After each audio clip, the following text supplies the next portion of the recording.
कोल्हापूर जिल्ह्याचे काँग्रेसचे नेते दिवंगत आमदार पी.एन. पाटील यांचा नावलौकिक नेहमी संघटनशील, प्रामाणिक व कार्यकर्त्यांचं नेतृत्व करणाऱ्या नेत्याप्रमाणेच होता। त्यांच्या निधनानंतर त्यांचे सुपुत्र राहुल पाटील हे त्यांच्या राजकीय वारशाचे खांद्यावर ओझं घेऊन पुढे चालत आहेत। गेल्या काही दिवसांपासून त्यांचा राष्ट्रवादी काँग्रेस अर्थात अजित पवार गटातील प्रवेश चर्चेत आहे आणि या चर्चांनी कोल्हापुरातील राजकीय वर्तुळात मात्र मोठी खळबळ उडाली आहे। राहुल पाटील यांच्या संभाव्य पक्षप्रवेशाबाबत करवीर, पन्हाळा, राधानगरी परिसरात झालेल्या कार्यकर्त्यांच्या बैठकीत दोन स्पष्ट गट तयार झाले। त्यामधील काही कार्यकर्त्यांना वाटते की भोगावती साखर कारखान्याला आर्थिक मदत मिळावी, सत्ताधारी पक्षाची मदत मिळावी यासाठी राष्ट्रवादीत प्रवेश करणं गरजेचं आहे, तर दुसरीकडे काही कार्यकर्ते आणि नेते विशेषतः काँग्रेसचे गटनेते आमदार सतेज पाटील यांनी राहुल पाटील यांना वडिलांची निष्ठा जपावी, काँग्रेसमधूनच लढावे अशी भूमिका घेतली आहे। ही निवड केवळ पक्षांतर नाही तर एका वारशाची जबाबदारी आणि सत्तेतील संधी यामधील द्वंद्व आहे।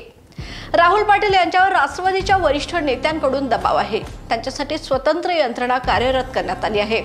राजकीय गणित, सहकाराच्या अडचणी आणि कार्यकर्त्यांमध्ये निर्माण झालेली संभ्रमावस्था या साऱ्यांमुळे त्यांच्या आता निर्णयाकडे सर्वांचे लक्ष लागून राहिले। राहुल पाटील जर राष्ट्रवादीत प्रवेश करतात तर कोल्हापुरातील काँग्रेसला संघटनात्मक धक्का बसण्याची शक्यता आहे। ग्रामीण भागातील त्यांचा प्रभाव लक्षात घेता निवडणुकांवरही याचा परिणाम होऊ शकतो। तसंच हे फक्त पक्षांतर न राहता ते स्थानिक नेत्यांचे गटबाज समीकरणे बदलणारे ठरू शकते।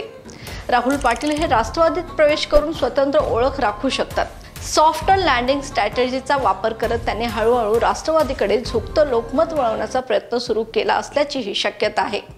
सत्तेच्या जवळ जात सहकार व विकास प्रकल्प वाचवण्यासाठी ही व्यूहरचना आखली जाऊ शकते। राहुल पाटील यांचा संभाव्य पक्षप्रवेश कोल्हापूरच्या राजकारणात एक भविष्यदर्शी वळण निर्माण करणारा आहे। त्यांनी वडिलांच्या वारशाची निष्ठा जपत काँग्रेसमध्ये राहून कार्य करावे की विकासासाठी सत्ताधाऱ्यांच्या जवळ जावे हे येणाऱ्या काळात स्पष्ट होईल। पण एक गोष्ट निश्चित आहे, त्यांचा निर्णय कोल्हापूरच्या राजकीय परिघात नवी समीकरण निर्माण करेल यात शंका नाही। या आणि अशाच ताज्या अपडेट्ससाठी पाहत रहा तारा न्यूज। धन्यवाद।